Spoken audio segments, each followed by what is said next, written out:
The Nobel Prize in Literature for 2024 is awarded to South Korean author Han Kang.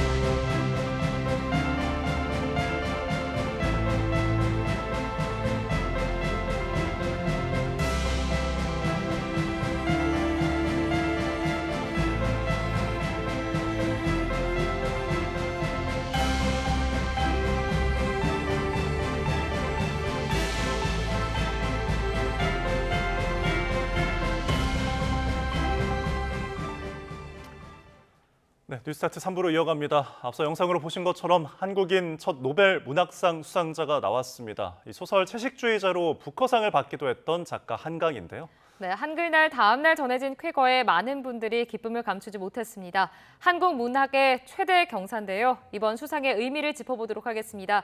강지 문학평론가 전화로 연결해 보겠습니다. 평론가님 나와 계시죠? 네, 안녕하세요. 네, 안녕하세요. 우리 문학계와 먼저 한강 작가님께 축하를 전해드리겠습니다. 한국 작가가 노벨 문학상을 받은 건 처음입니다. 이번 수상 어떤 의미가 있습니까?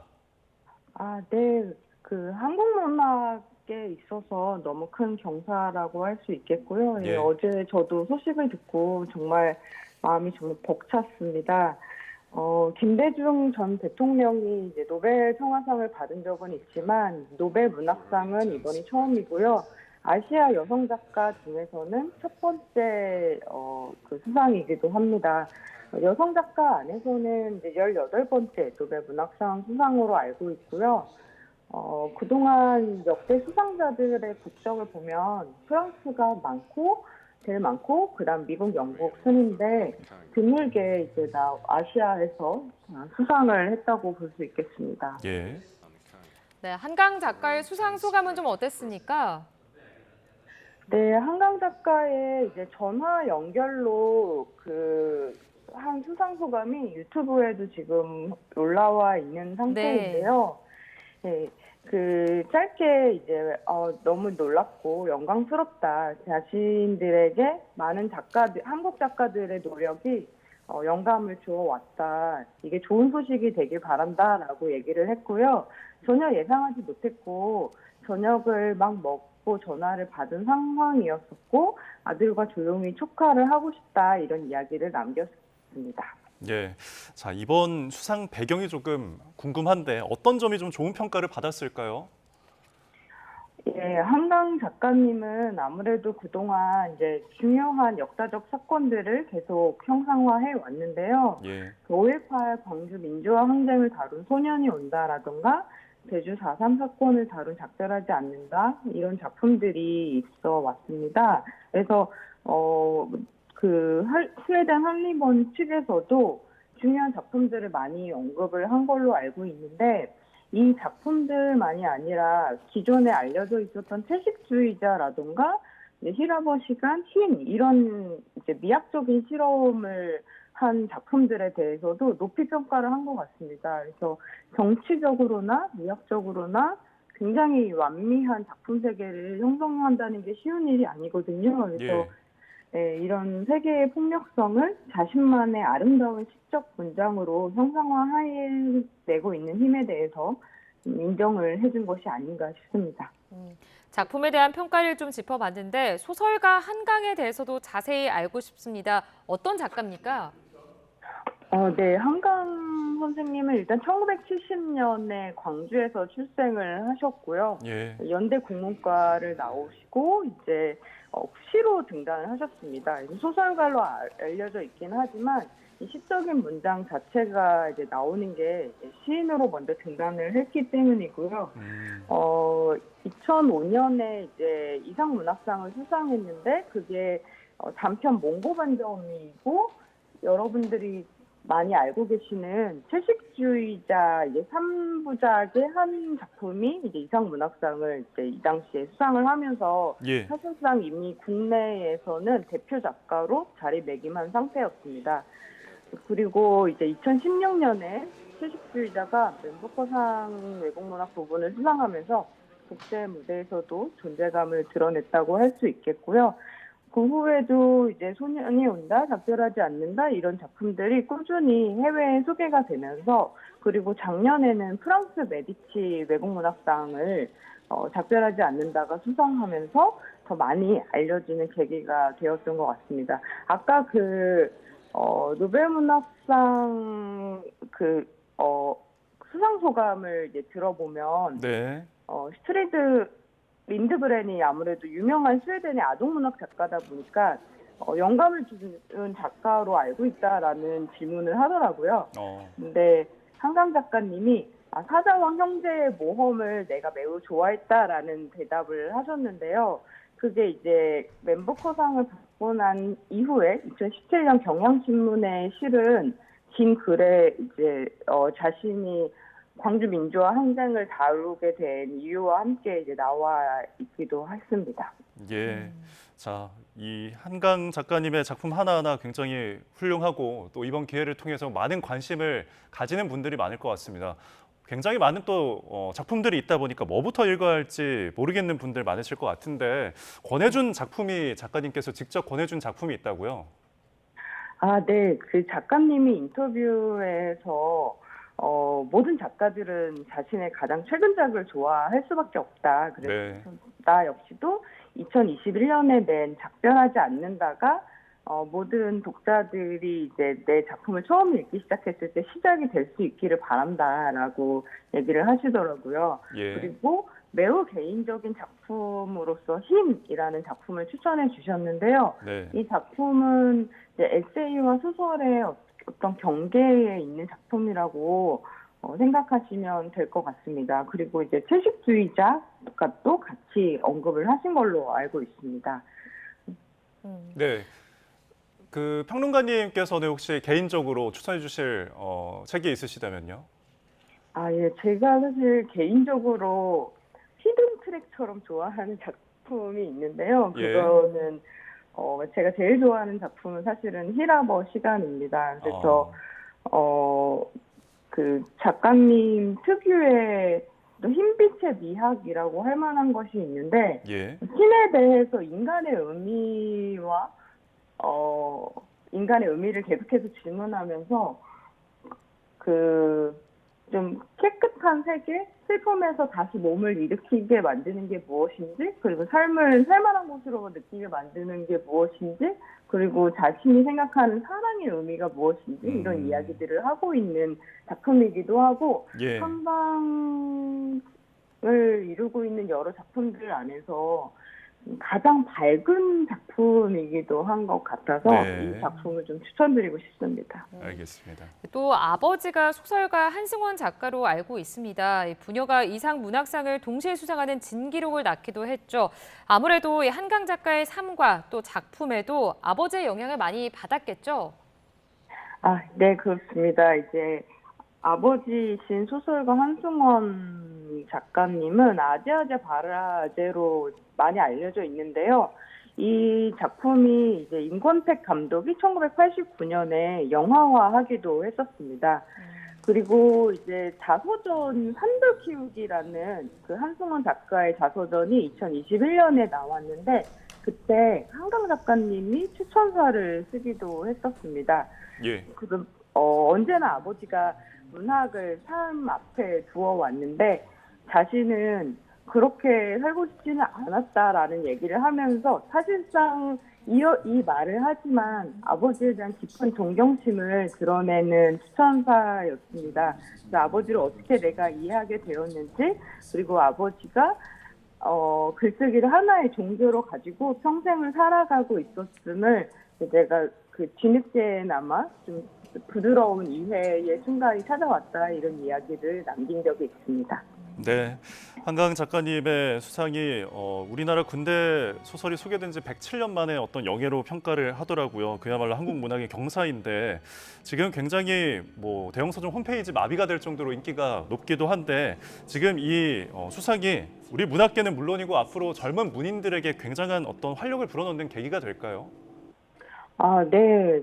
아무래도 정말 많은 한국인들에게 이제 즐거운 소식이기도 했고요. 흥분이 되는 소식이었고, 문인들에게도 마찬가지로 참 큰 격려가 되는 소식이 아닐까 싶습니다. 그동안 한국 문학을 두고 세계 문학의 전방으로서 생각을 할 수밖에 없는 여러 이제 상황들이 있었다고 생각하는데요.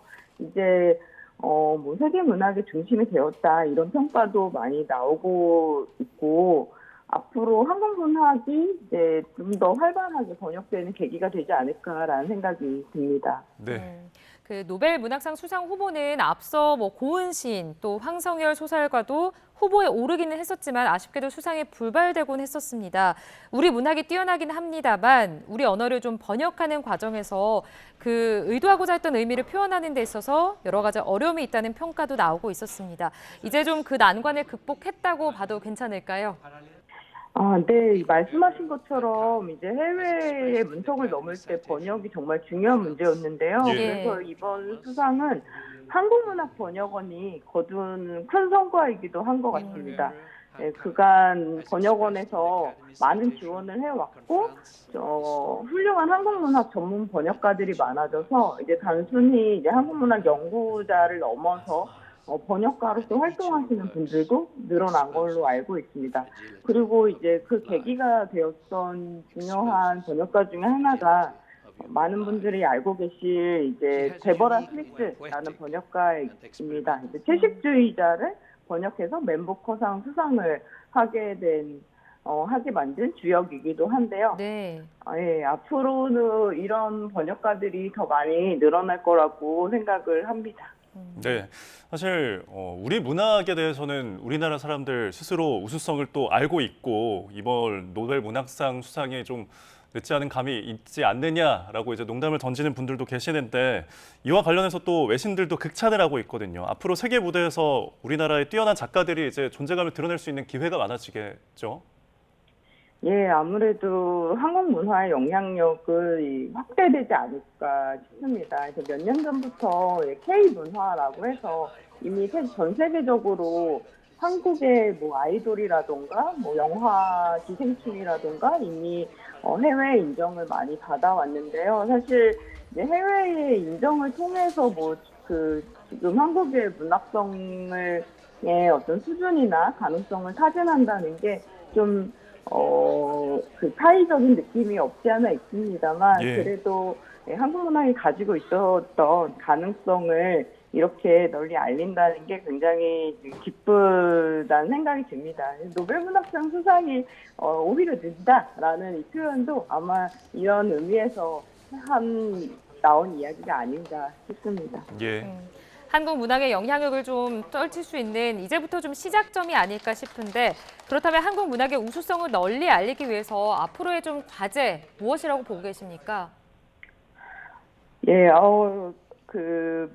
사실 이미 한국 문학의 많은 작가들이 정말 잘해주고 있고 너무 훌륭한 작품들이 많다고 생각을 하는데요. 네. 오히려 번역이 되지 않아서 해외 문학에서 이제 재발견이 좀 될 수 있는 작가들이 있지 않을까 싶습니다. 그래서 2010년대 중반 이후부터 한국 문학상에 이제 여러 변화들이 있어 왔고, 그리고 젊은 작가들 그리고 장르문학 작가들도 굉장히 활발하게 활동을 하고 있기 때문에 좀 그동안에 주목받지 못했던 작가들을 좀 선별해서 많이 이제 소개가 되었으면 하는 바람이 있습니다.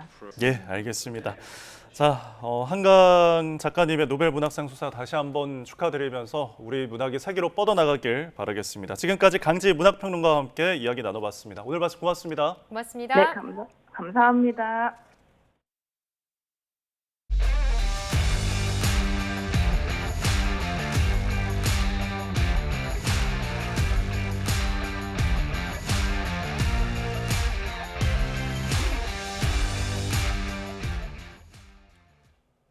서울시 교육감과 부산 금정, 인천 강화, 전남 영광 곡석의 기초단체장 4명을 뽑는 11.6 재보궐선거 사전투표가 오늘부터 이틀 동안 해당 지역 476곳 투표소에서 진행이 됩니다.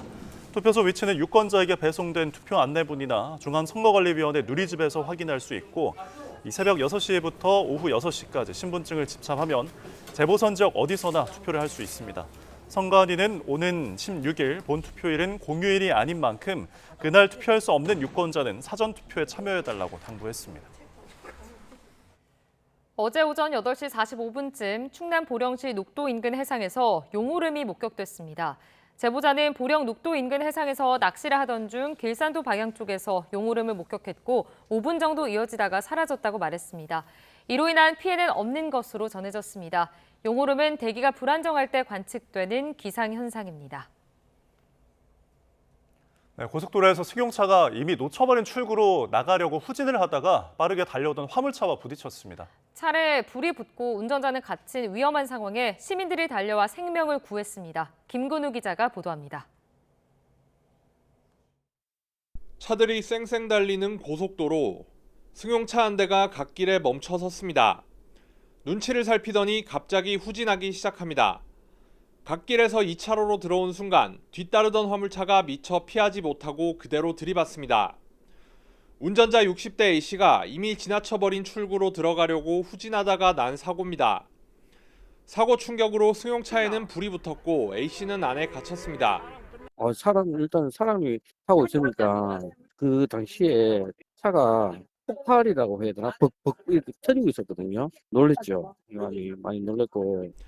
뒤이어 달리던 빨간색 관광버스 급하게 멈추더니 승객들이 하나둘 내려 사고 현장에 모여듭니다. 마침 단체 여행을 가던 포항 지역 개인 택시 기사들이 버스에서 내려 다 함께 구조를 시작한 겁니다. 일촉즉발, 위험한 상황에도 사람을 구하겠다는 생각에 차로 뛰어들었습니다.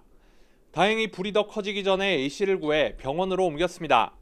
차가 불이 반이 났는데 사람이 있는가 확인을 하러 들어갔는데 사람이 있었어요. 이제 손으로 이제 유리를 깨고 안에 사람이 있는 걸 보고 이제 그 사람을 꺼냈어요. A씨와 화물차 운전기사 모두 생명에는 지장이 없는 것으로 확인됐습니다. 경찰은 블랙박스 영상을 토대로 정확한 사고 경위를 조사하고 있습니다. YTN 김근우입니다. 어제 오후 5시 20분쯤 강원도 강릉시에 있는 강릉 아산병원에서 실외 하역장에 주차된 차량에 불이 났습니다. 이 불로 다친 사람은 없었지만 완전히 차량이 탔습니다. 이 신고를 받고 출동한 소방은 20분 만에 불을 껐는데 전기적 요인으로 불이 난 것으로 보고 자세한 화재 원인을 조사할 예정입니다. 어제 오후 4시쯤 경기도 화성시 남양읍에 있는 컨테이너 건물에서 불이 났습니다. 신고를 받고 출동한 소방은 5시간 만에 불을 껐으며 이 불로 다친 사람은 없었습니다. 소방은 내부 인테리어 용접 작업 중에 불이 난 것으로 보고 정확한 화재 원인을 조사하고 있습니다. 대낮에 교회에 들어가 신도들의 가방을 뒤져 돈을 훔친 30대가 구속됐습니다. 서울 동부지방법원은 어제 절도 등의 혐의를 받는 30대 남성 A씨에 대해 달아날 우려가 있다며 구속영장을 발부했습니다. A씨는 지난달 중순 서울 성동구에 있는 한 교회 예배실에 들어가 신도 3명의 가방에서 현금 80만 원을 훔쳐 달아난 혐의를 받습니다. 경찰은 추적 끝에 지난 8일 경기 부천시에 있는 PC방에서 A씨를 체포했습니다. 이 A씨는 이전에도 동종 범죄로 실형을 받은 전력이 있는 것으로 알려졌습니다.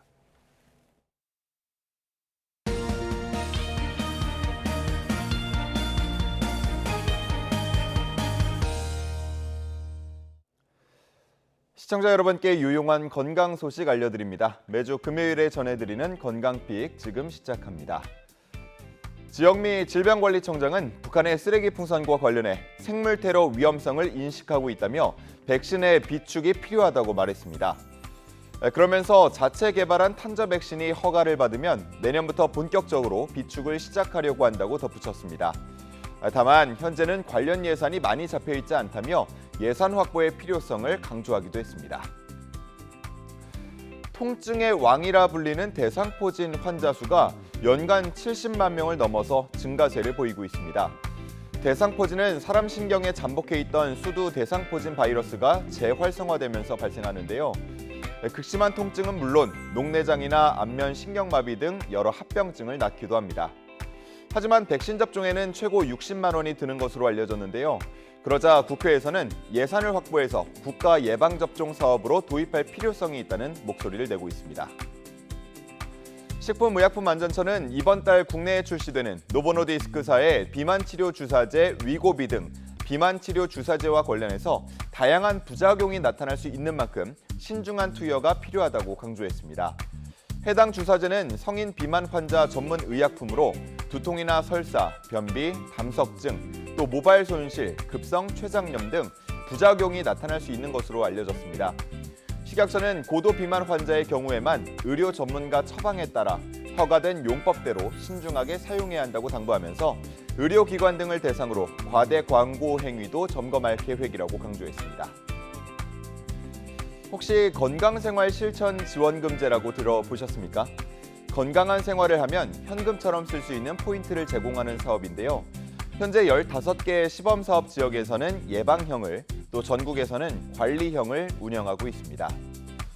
국민건강보험공단 홈페이지나 애플리케이션, 또 오프라인 지사 등을 통해서 본인이 대상자인지 먼저 확인한 후 일정 걸음 이상을 걷거나 꾸준히 혈압 또는 혈당을 자가 측정하고 건강관리 프로그램 등에 참여하면 포인트를 적립할 수 있는데요. 이렇게 쌓은 포인트는 의원에서 진료비로 사용하거나 제휴 쇼핑몰에서 상품을 살 때 사용할 수 있습니다. 이번 주 주요 건강 소식 살펴봤습니다. 지금까지 건강픽이었습니다. 다음 소식입니다. 이른바 티몬과 위메프의 대규모 미정산 사태와 관련돼 구영배 큐텐그룹 대표를 포함해서 핵심 경영진들에 대한 구속영장이 기각됐습니다. 앞서 구 대표는 미정산 사태가 일어난 뒤에야 상황을 알았다며 혐의 대부분을 부인했는데 법원도 방어권 보장이 필요하다고 봤습니다. 권준수 기자입니다. 영장 심사를 받기 위해 법원에 나온 구영배 큐텐그룹 대표는 피해자들에게 사죄한다며 고개를 숙였습니다. 다만 미정산 사태 가능성을 인지하고 있었느냐는 질문엔 뒤늦게 알게 된 거라며 혐의를 부인했습니다. 1조 5천억 원대 정산대금 편취하셨다는 혐의 자체는 인정하십니까? 그렇지 않습니다. 류화연 위메프 대표 역시 미정산 사태에 책임을 느끼지만 회사를 살리기 위해 노력해왔다는 점을 재판부에 설명하겠다고 말했습니다. 좋은 회사 만들고 싶어서 복귀한 거고요. 기존 회사 대비해서 연봉도 좀 희생하고. 류광진 티몬 대표의 경우 구 대표의 결정으로 큐텐 본사가 티몬의 자금을 임의로 끌어다 쓴 것일 뿐 본인은 관여할 수 있는 게 없었다고 주장한 것으로 전해졌습니다. 법원은 12시간 넘는 심사를 거쳐 구 대표를 포함한 모든 경영진의 구속영장을 기각했습니다.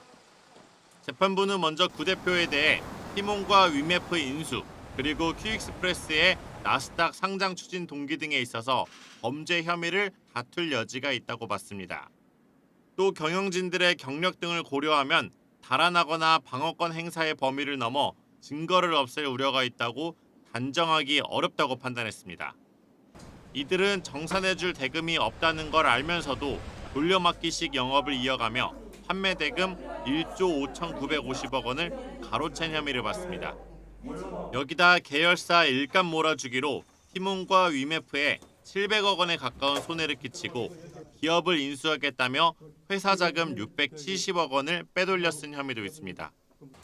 앞서 검찰은 영세 판매 업체인 피해자들이 상당한 재산 피해를 본 점을 강조한 것으로 알려졌습니다. 또 경영진들이 서로 책임을 떠넘기며 혐의를 부인해 증거를 없앨 수 있다는 점을 근거로 구속 필요성을 강조한 것으로 전해졌습니다. 하지만 검찰이 이들의 신병을 확보하지 못하게 되면서 이른바 티메프 미정산 사태 수사엔 차질이 빚어질 것으로 전망됩니다. YTN 권준수입니다.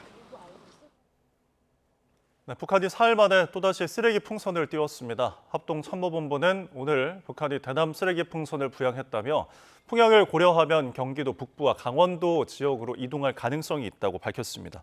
이번 살포는 올해 들어 27번째로 함참은 적재물 낙하에 주의해야 한다며 떨어진 풍선을 발견하면 접촉하지 말고 가까운 군부대나 경찰에 신고해달라고 당부했습니다.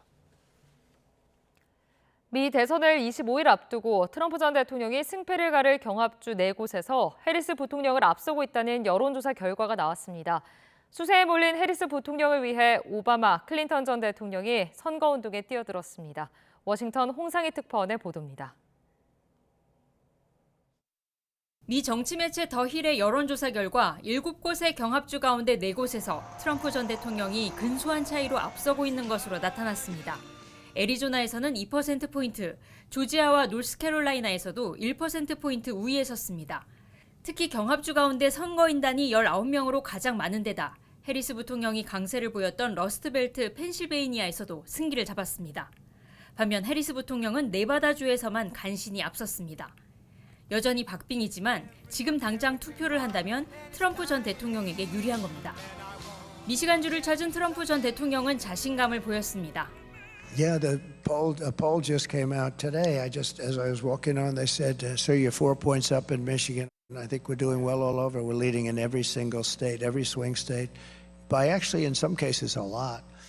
허리케인 헐린, 밀턴과 이스라엘-이란 갈등 격화까지 수세에 몰린 해리스 부통령을 구하기 위해 전직 대통령들이 나섭니다.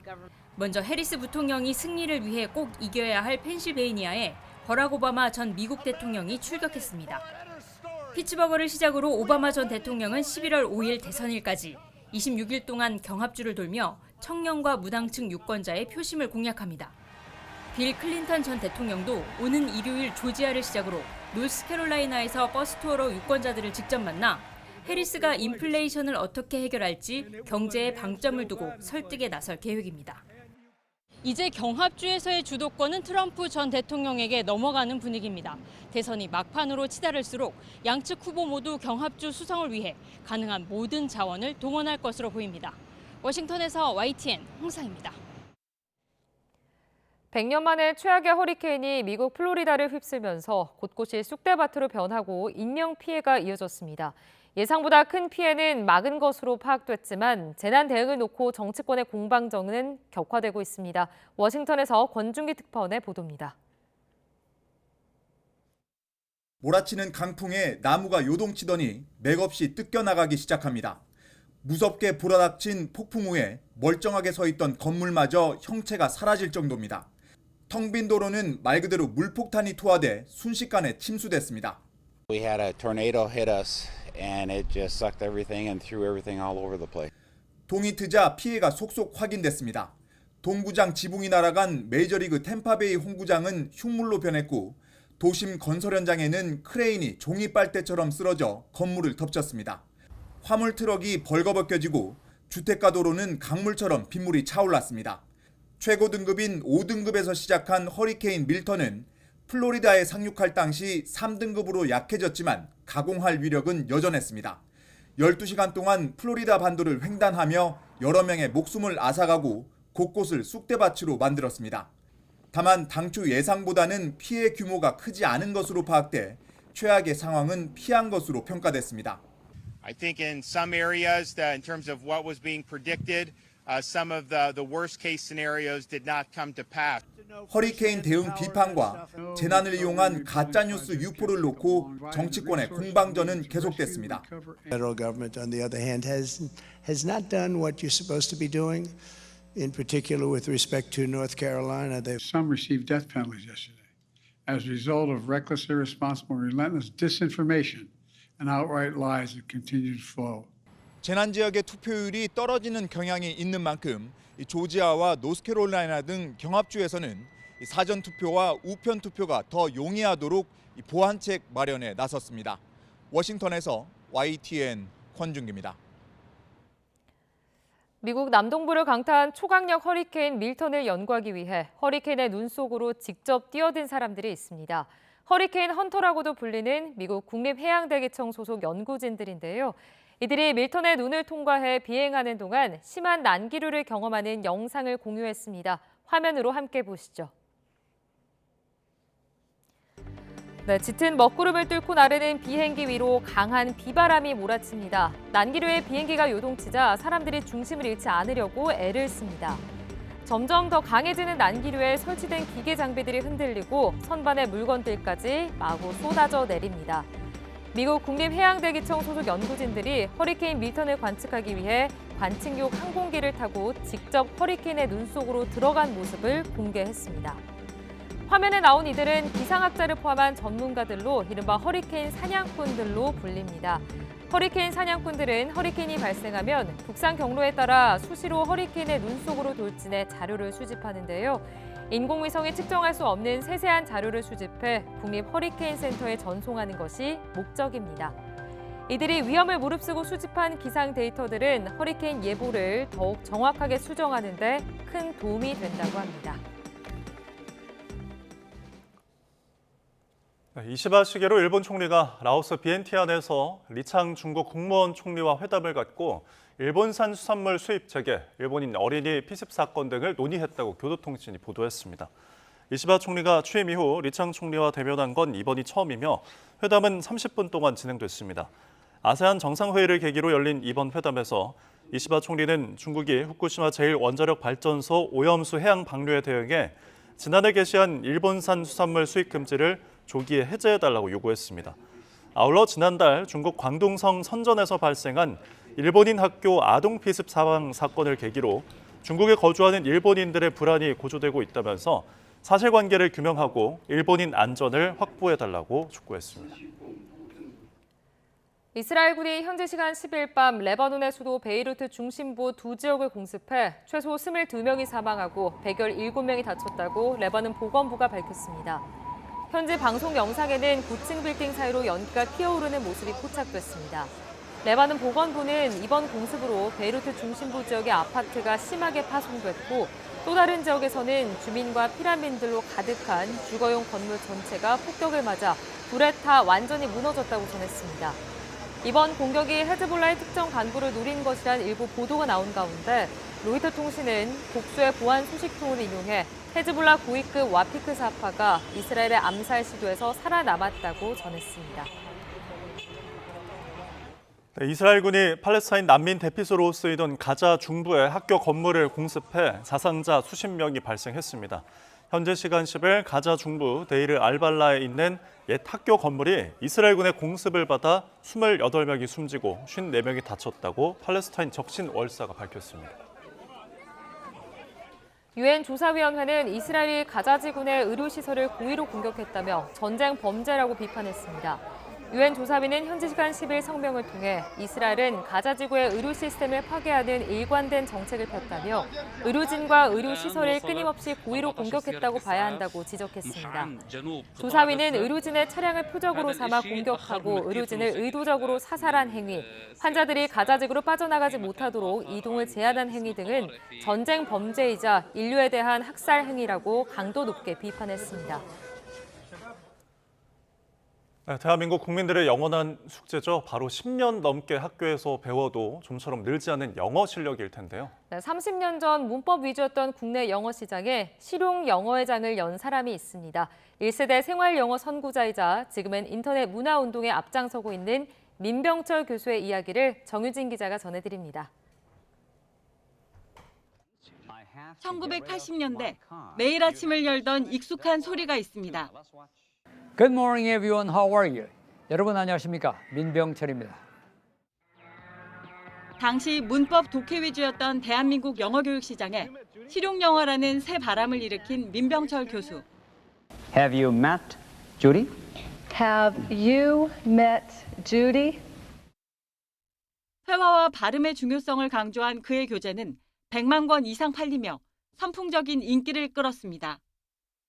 Passport. Apple 이렇게 이야기 그냥 길게 발음하는 거죠. 네. 이렇게 이런 발음을 제가 이제 직접 그려가지고 가르쳤었습니다. 매일 아침 시청자들의 안부를 묻던 그는 어느 날 악플로 도배된 인터넷 화면에 눈을 돌렸습니다. 악플로 고통받던 연예인이 세상을 떠났다는 소식을 듣고 선플, 착한 댓글 달기 캠페인을 시작했습니다. 쓰레기를 치워본 사람이 덜 버리게 되듯 선한 댓글을 달아본 경험이 인터넷 문화를 바꿀 수 있다고 믿게 된 겁니다. 많은 사람들이 악플을 그냥 보고 있는 거죠. 네네. 보고 있으면 이게 방관자가 되는 겁니다. 근데 만약에 그것을 보고서 좋은 글을 올리게 되면 분위기가 완전히 바뀌게 돼서 최근에는 한국에 거주하는 외국인과 다문화 가족을 존중하자는 K-리스펙트 캠페인도 함께하고 있습니다. 인구의 5%가 되면 다문화 국가로 분류합니다. 우리는 이미 그 250만 명이기 때문에 다문화 국가에 들어와 있는데 그분들과 함께 서로 존중하고 서로 문화를 이해하는 그런 것부터 시작이 돼야 된다고 생각하고요. 국민 영어 선생님에서 인권 운동가로 삶의 저변을 넓히고 있는 민병철 교수의 이야기를 오늘 밤 11시 10분 김성경의 남산 드라이브에서 전해드립니다. YTN 정유진입니다.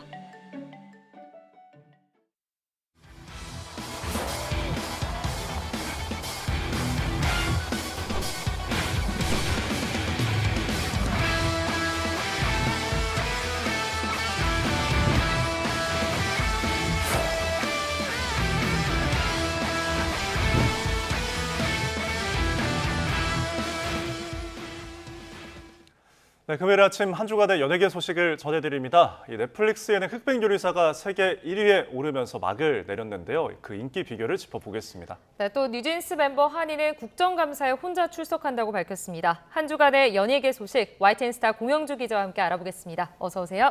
네, 안녕하세요. 어서 오십시오. 자, 흑백 요리사 인기가 정말 대단합니다. 네. 누구를 만나든 어디를 가든 다 이 얘기를 하는데 지금 세계 순위 1위에 오르면서 얼마 전에 이제 막을 내렸죠? 네, 이분하게, 타이트하게, 나야 들기름 이런 말 들어보셨나요? 이 모두 흑백 요리사 출연자나 심사위원들의 어록인데요. 지금 유행처럼 번지고 있습니다. 이 요리 서바이벌계의 오징어 게임이라는 평을 받을 정도로 글로벌 팬들도 정말 많습니다. 무명의 셰프들이 흑수저로 그리고 그렇게 나와서 이미 유명한 스타 셰프들이 백수저에게 도전장을 내미는 일명 계급 전쟁을 하는 겁니다. 참가 인원만 총 100명이고 우승 상금은 3억 원이었습니다. 예. 온라인에는 이들의 레시피를 따라하는 영상뿐만 아니라 인플루언서, 개그맨, 그리고 일반 누리꾼들까지 이 화제의 장면을 패러디하는 영상을 올리며 그 인기를 입증하고 있습니다. 네. 패러디 영상 보는 재미도 굉장한데 이 공중파가 아닌 OTT에서 또 드라마가 아닌 예능인데 이렇게 성공한 비결 어디에 있다고 보십니까? 네, 다양한 요소들이 있습니다만 먼저 결이 다른 두 심사위원 백종원, 안성재 씨가 그 인기를 견인했다고 봅니다. 예. 백종원 씨는 그간 서민적인 음식을 많이 다룬 요식업계의 대표 주자죠. 그런데 안성재 씨도 만만치 않습니다. 국내 유일의 미슐랭 3스타 셰프인데 딱 봐도 두 사람의 색깔이 다른데 모두 실력자입니다. 예.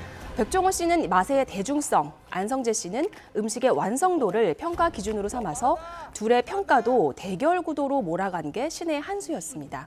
또 기존 서바이벌 예능이 많게는 5명에서 6명 이상의 심사위원을 갖추는 것에 비해 단 2명의 심사위원이라 더 눈길을 끌었습니다.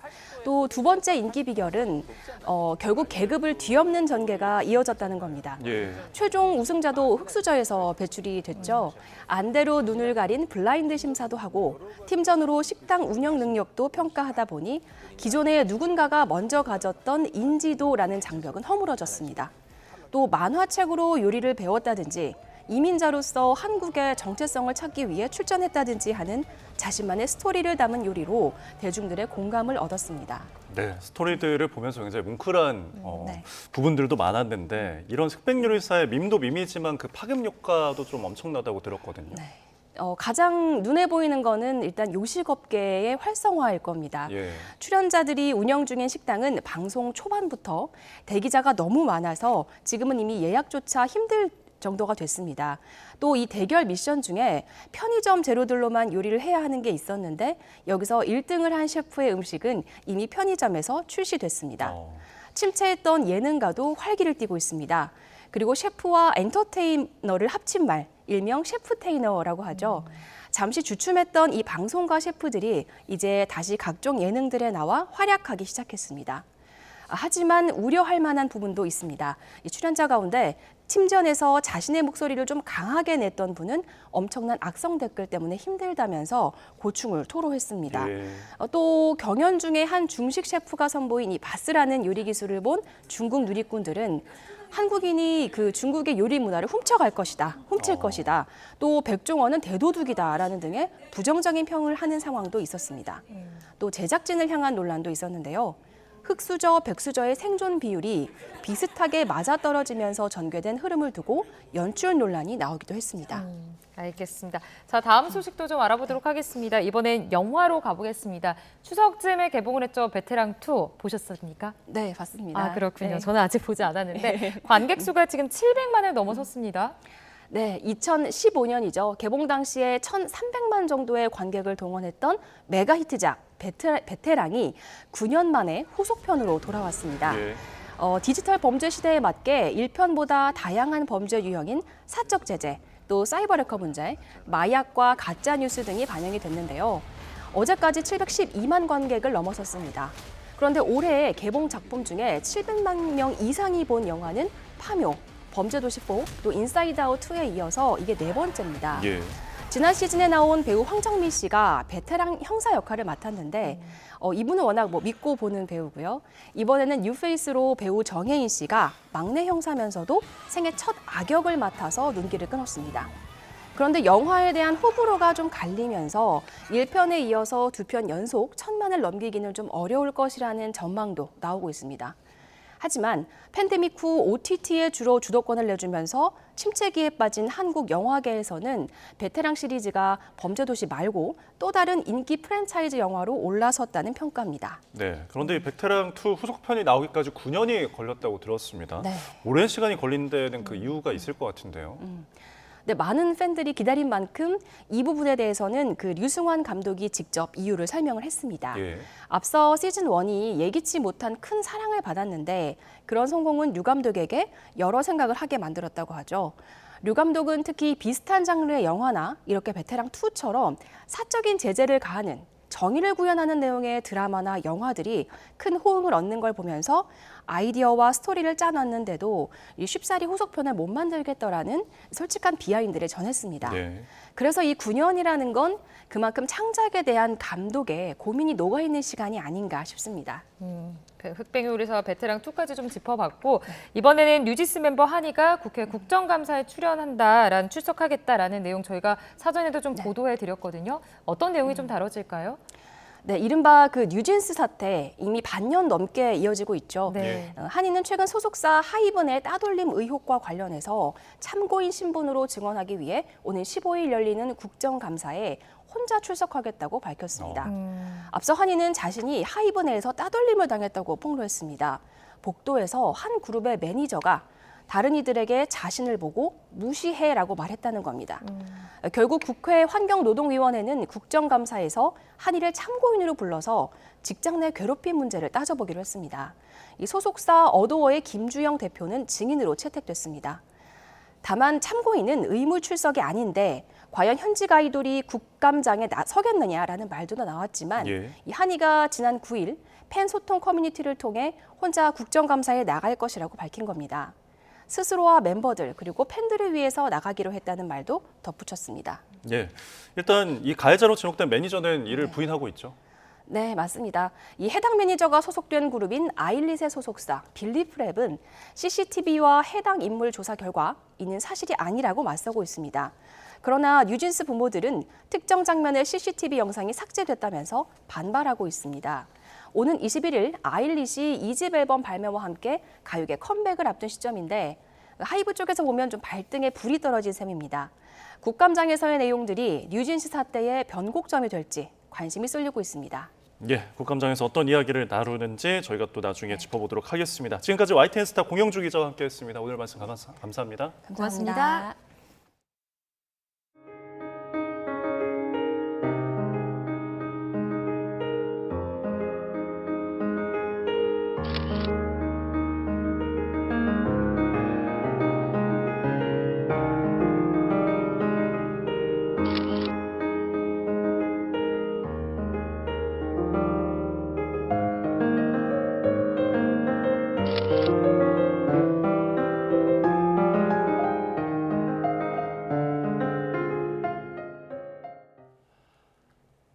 네, 이번에는 출근길 날씨 알아보겠습니다. 네, YTN 야외 스튜디오 연결하겠습니다. 윤수빈 캐스터.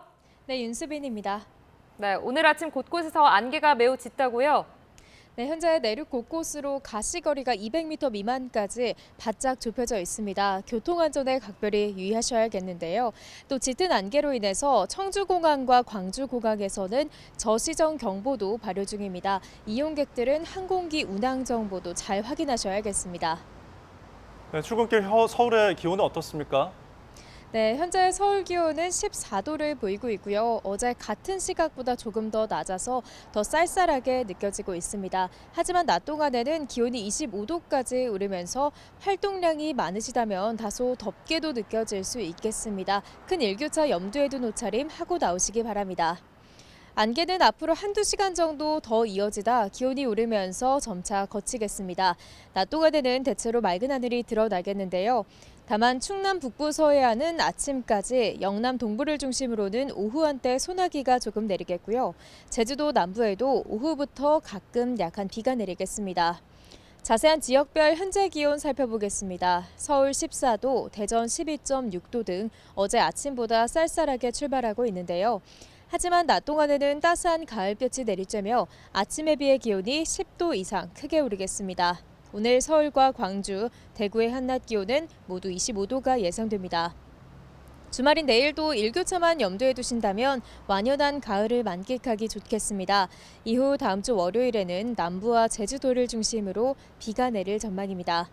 당분간 영남 해안과 제주도 해안에서는 너울성 파도가 높게 일겠습니다. 파도가 방파제나 해안도로를 넘을 가능성이 있으니까요. 해안가 접근을 자제하는 등 안전사고에도 유의해 주셔야겠습니다. 지금까지 YTN 윤수빈입니다. 이상으로 뉴스타트를 마칩니다. 함께해 주신 여러분 고맙습니다.